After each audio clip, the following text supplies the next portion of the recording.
Para iniciarmos a nossa série hoje, eu quero dar um título: o impacto de minhas palavras. Como é que você trata o próximo? Como é que você fala das coisas? Qual é o impacto que suas palavras estão tendo na igreja do Senhor Jesus? Você é um construtor ou você é um divisor? Você está ajudando a igreja a crescer ou você está desmotivando pessoas? Então, quando eu cheguei na conferência na Bolsa dos Samaritanos, a semana passada, tinha uma comitiva na porta, quase um túnel, dando, aquele, batendo a mão, dando abraço, dando boas-vindas. E você sente como se fosse, uau, eu sou importante, todo mundo está dando oi para mim quando eu chego. Mas eles fazem isso, e as igrejas que têm alcançado pessoas, ela tem uma grande recepção na porta. Eu quero te dar um exemplo, porque essa série de estudos, ela vai refletir todos nós, o que tem saído de minha boca. Porque a gente, como igreja, o diabo tenta destruir uma igreja. Se ele não destrói ela de forma externa, ela destrói ela de forma interna. E ela usa pessoas. E muitas vezes a nossa boca contaminada começa a desmotivar. Ontem, andando na cidade, passamos numa rua e Rita disse, eu vi uma coisa que eu quero voltar e ver. Então nós fizemos uma volta, erramos. Aí fizemos a segunda volta, encontramos o local. O nome do rapaz é Saulo. Aí a Rita disse, Saulo? Ele disse, só não Saulo de Tarsos. Eu prefiro ser chamado Paulo, mas meu nome é Saulo. Aí conversamos com ele. O início da conversa, até o final da conversa, esse homem estava chorando na porta do nosso carro, mas chorando e dizendo, eu viajei o mundo todo, conheço a Ásia, conheço tantos países, fiquei famoso e todo mundo me queria. Aí quando eu tive um problema aqui, um problema ali, comecei a perder. Minha esposa está fiel na igreja, eu conheço a palavra de Deus, mas eu fiquei desgostoso. Sabe por quê? Porque quando eu estava lá no auge, todo mundo me queria. Quando eu estava lá embaixo, me desprezaram. E ele disse, quando eu chego nas igrejas onde está minha esposa, não me tratam bem. Eu digo, eu conheço uma igreja. O pastor é gringo, casado com uma mulher muito bonita. Eu digo, olha, a igreja é carinhoso. Eu digo, eu estou botando o pé pela boca talvez. Eu estou dizendo que a igreja ama, não só quem tem, quem não tem, ama todo mundo. Eu digo, essa igreja é Batista Pinheirópolis. Vá fazer uma visita? Esse homem olhou para mim, depois eu digo, olha, eu sou o pastor da igreja, mas eu estou lhe convidando para vir nos visitar um dia. Entre eu dizer que a nossa igreja é uma igreja carinhoso, e ela ser de verdade, aí isso depende de cada um de nós. A importância das minhas palavras. A gente dá muita desculpa. Eu sou alemão, ela é italiana, Eu sou bruto, ela é rápido no gatilho, na palavra. E muitas vezes, aquele ambiente tão saudável, de boas-vindas na porta, depois que nós nos assentamos e conversamos, aí começamos a escutar as palavras das pessoas e começam a nos afundar. E a gente começa a ficar desgostoso com isso, com aquilo, com a forma que foi tratado, as discussões, as brigas, e tudo na igreja começa a perder o seu brilho, porque um ambiente foi contaminado. Então queremos entrar nesse assunto, porque eu creio que eu posso ser a vítima hoje, amanhã eu posso ser o causador. Deus quer que todos nós possamos analisar. O que é que eu tenho falado?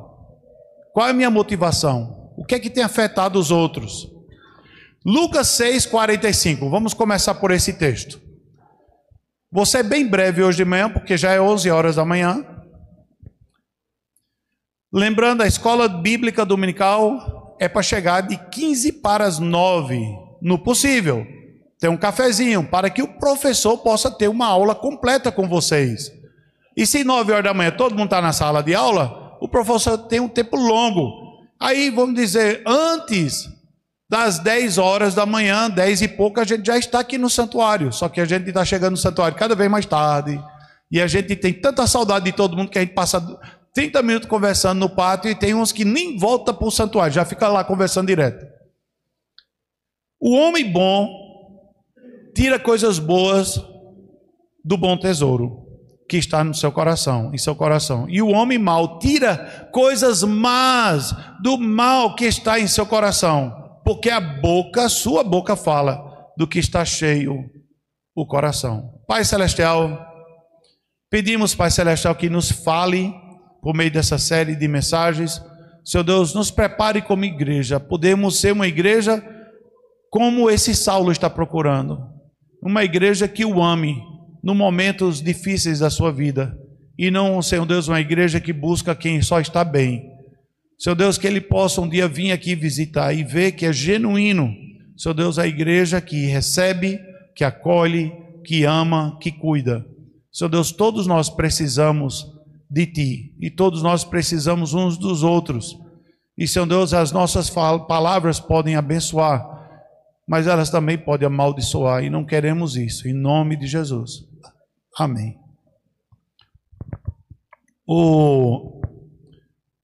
Da abundância do coração, a boca fala. Ninguém pode dizer que fala um assunto e que esse assunto foi só aleatório. Ela fala o que você tem se alimentado. Pergunto, do que é que você tem se alimentado? Quando você lê muito a palavra de Deus, ela se torna a sua linha de pensamento. Por isso que a vigília de oração é tão importante que nós fazemos na sexta-feira. É tão importante para todos que participam. Porque a gente pega a palavra de Deus e oramos a palavra de Deus. Aprendemos de Deus para orarmos. A gente não tenta orar só na minha ideia. Oramos uns pelos outros. Mas a palavra de Deus é que guia nosso comportamento. Isso significa que o que você diz reflete o que está em seu coração. Aquilo que você fala é uma reflexão. A boca fala o que está cheio o coração. Então, o que eu estou falando e botando para fora nos diálogos, na postura, na atitude, é um indicativo muito grande do que é que eu tenho me alimentado. Eu estou me alimentando muito do mundo.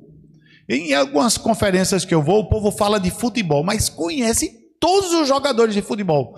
Eu fico olhando assim, eu fico até sem graça. Porque não é minha praia. Eu gosto, mas não sou fanático. Mas eles são. Eles conhecem todos os jogadores, conhecem os times, quem está ganhando, quem foi para a primeira, quem foi para a segunda, quem foi para a terceira. E eu não sei nem quem está em nenhum desses lugares. Mas o seu diálogo reflete quanto tempo eles gastam. Aí um deles disse, eu acordo todo sábado de manhã, já no jogo de futebol, e passo o dia assistindo.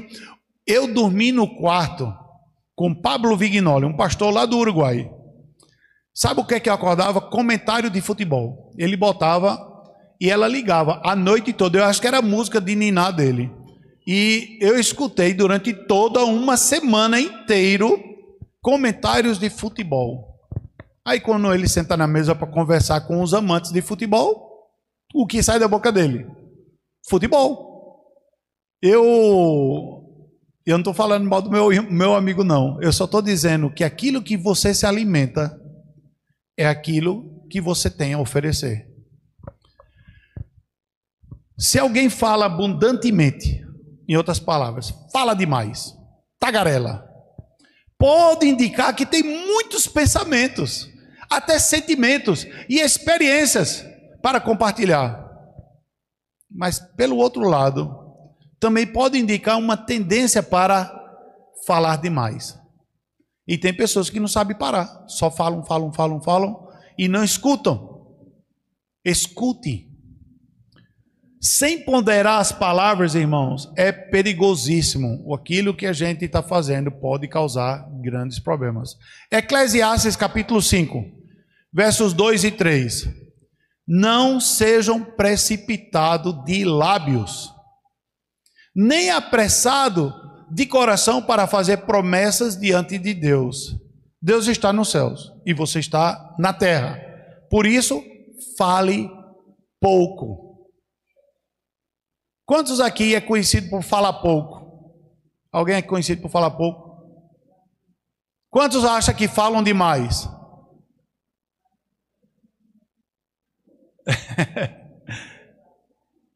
Das muitas ocupações, versículo 3, brotam sonhos. A gente sonha, tem muita coisa, mas do muito falar nasce a prosa vã do tolo. Quando a gente fala demais, às vezes revela como é raso a tua vida com Deus.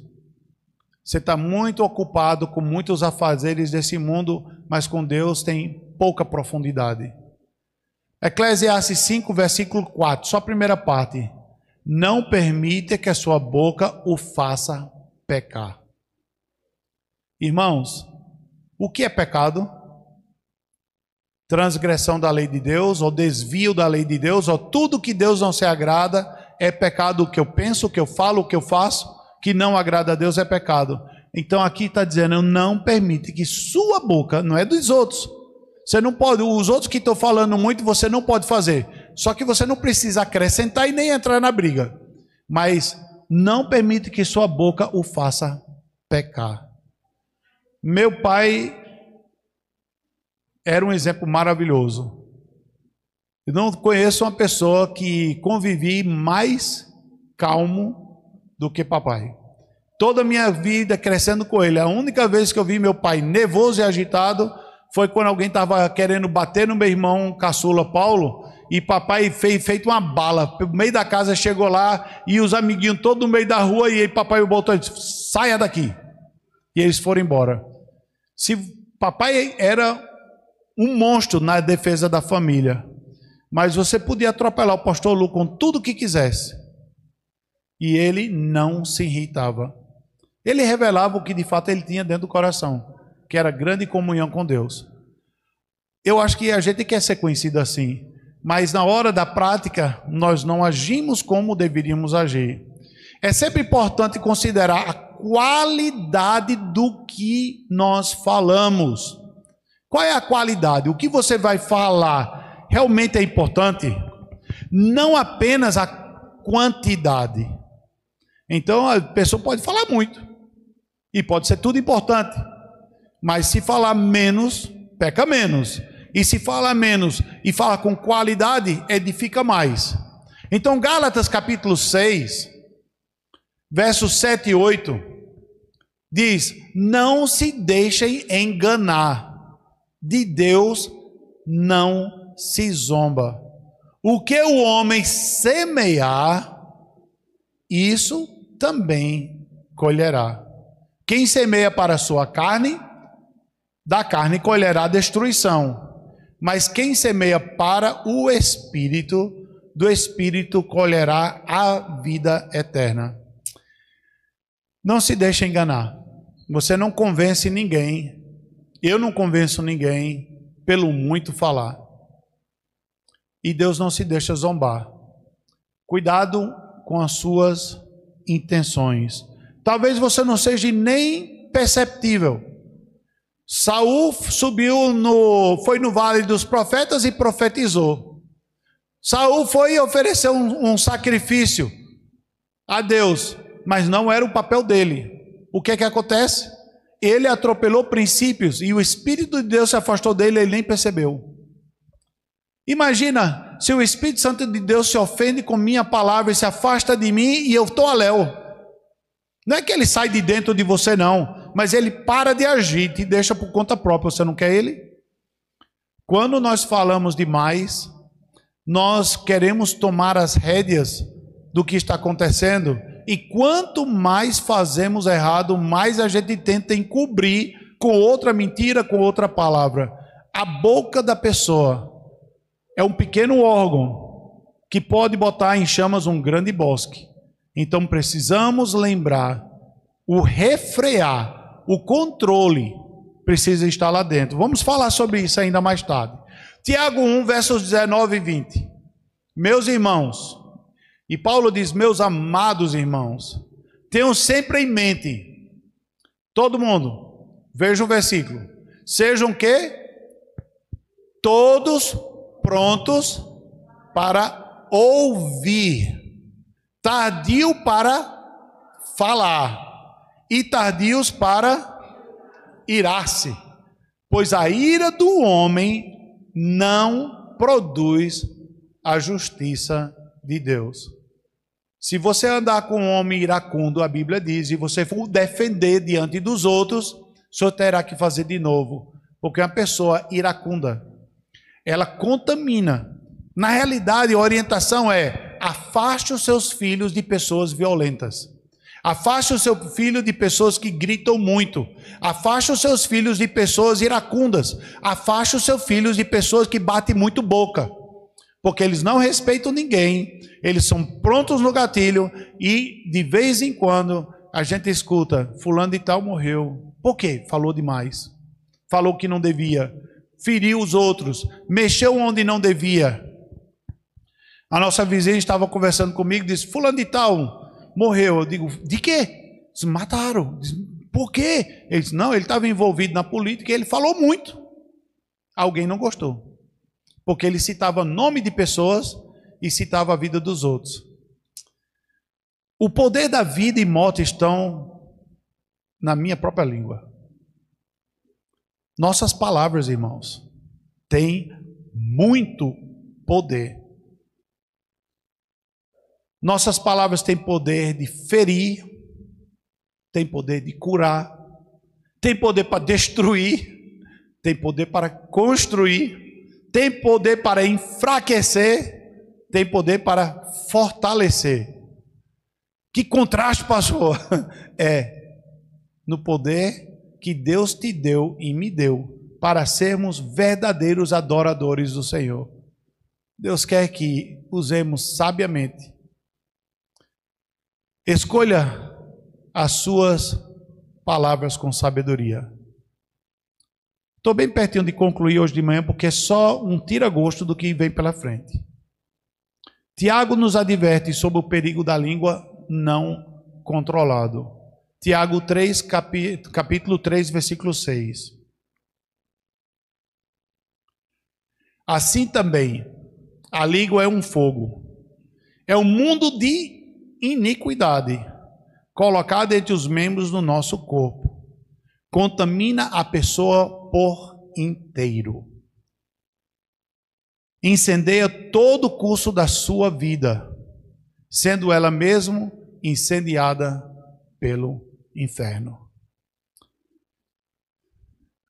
A língua da pessoa contamina qual parte dele? Todo ele.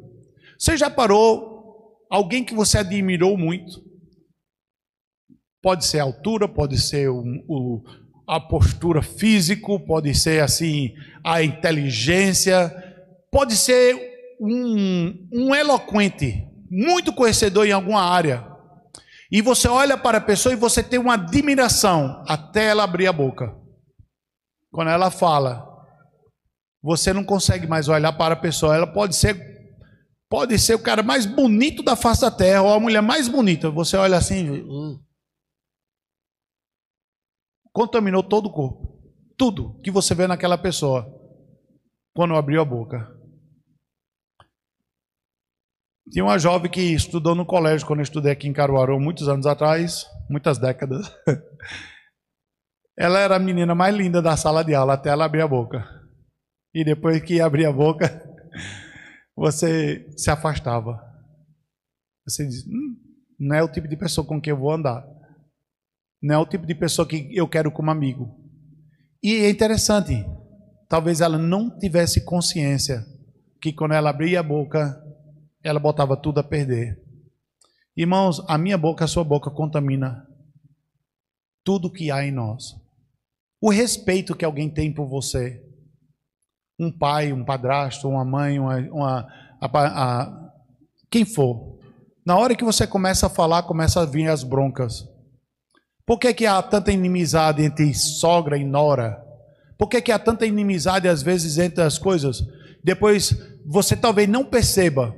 Alguém fica ofendido com você e não te diz. 2, 3, 4, 5 anos depois ela guarda aquilo contra você e você não sabe por que você luta tanto para conquistar essa pessoa. E essa pessoa não se deixa conquistar. Porque um dia você falou algo, pode ser que ela tirou de contexto, mas um dia você falou. E é nesse dia que você falou que tudo começou a desandar. Então, vamos pedir a Deus sabedoria do alto, para que possamos alcançar. A igreja tem, chegando aí a 29 anos de ministério oficializado, para que a igreja possa crescer e seguir em frente ganhando almas para Jesus, e esses bancos tendo que ter 2 cultos, 3 cultos, 4 cultos, porque não cabe. Está todinho no poder de uma coisa só, a minha boca e a sua boca. E nada mais. Como eu recebo as pessoas, como eu falo delas, como eu falo do pastor, como eu falo da liderança, como eu falo do meu professor, como eu deixo de falar, com quem eu ando, se eu sou mexeriqueiro, se eu sou... Mas se eu sou uma pessoa que edifica a igreja do Senhor, eu estarei orando e participando. E Deus vai edificando a sua igreja. Queremos alcançar mais? Temos que mudar. E se não mudarmos, a gente se auto-implode. E o inimigo fica maravilhado com isso. Ele ama quando ele semeia contendas, semeia divisões, aquela opinião, ou aquele pedido de oração secreto, que é fofoca e não pedido de oração. Aí o inimigo capitaliza. E não é só na igreja não, irmãos, dentro do seu próprio lar. Tá fácil conversar com teu esposo? Tá fácil conversar com tua esposa? Tá fácil falar com algum dos seus filhos? Se não tá, a palavra branda desvia o furor. Palavras boas são como maçã de ouro em salvas de prata. Deus usa também as palavras para restaurar. Que possamos buscar do Senhor nos próximos domingos restauração, que começa por mim. Vamos abaixar nossas cabeças. Pai Celestial, nós te agradecemos por essa manhã bendito que o Senhor nos deu. Sabemos que o diabo não tira férias, está trabalhando dobrado para disseminar e destruir casamentos, famílias, locais de trabalho. Seu Deus, acima de tudo, Ele quer destruir a tua igreja. E Ele não vai parar. E Ele vai usar exatamente o melhor instrumento que Ele descobriu. Aquilo que é incendiado pelo inferno. Ele usa, Senhor Deus, aquele mundo de perdição que há em nossos lábios, enchendo a nossa mente, o nosso coração de discórdias, de fofocas, de coisas, Senhor Deus, que maldizem. E começamos, Senhor Deus, a soltarmos setas, nem percebemos. Queremos que a tua igreja cresça, que seja um ambiente agradável, e quando menos esperamos, somos nós mesmos que estamos destruindo aquilo que queremos ver o Senhor edificar. Nos usa, Senhor Deus, como família do Senhor, na edificação da tua igreja. Pai Celestial, abençoa todo esse dia, abençoa, Senhor Deus, o culto, a celebração da ceia hoje à noite. Senhor Deus, fala aos nossos corações. Queremos, ó Pai, que o nosso lar seja um local de paz, que quando o esposo chega em casa, a esposa chega em casa, os filhos chegam em casa, é um local, Senhor Deus, não de briga e de discussões, mas um local, Senhor Deus, de acolhimento. Senhor Deus, onde reina a tua paz. Mas também queremos isso no local de trabalho. Quantos irmãos já perderam o emprego só por causa da sua atitude? Queremos, Senhor Deus, preservar o bom e jogar fora o ruim. Senhor Deus, e na tua igreja, ó Pai, o inimigo trabalha, todo mundo vem de longe, todo mundo vem cansado, todo mundo vem de uma semana de lutas, preparando para começar uma nova semana. Nos auxilia, Senhor Deus, com palavras de edificação e pedir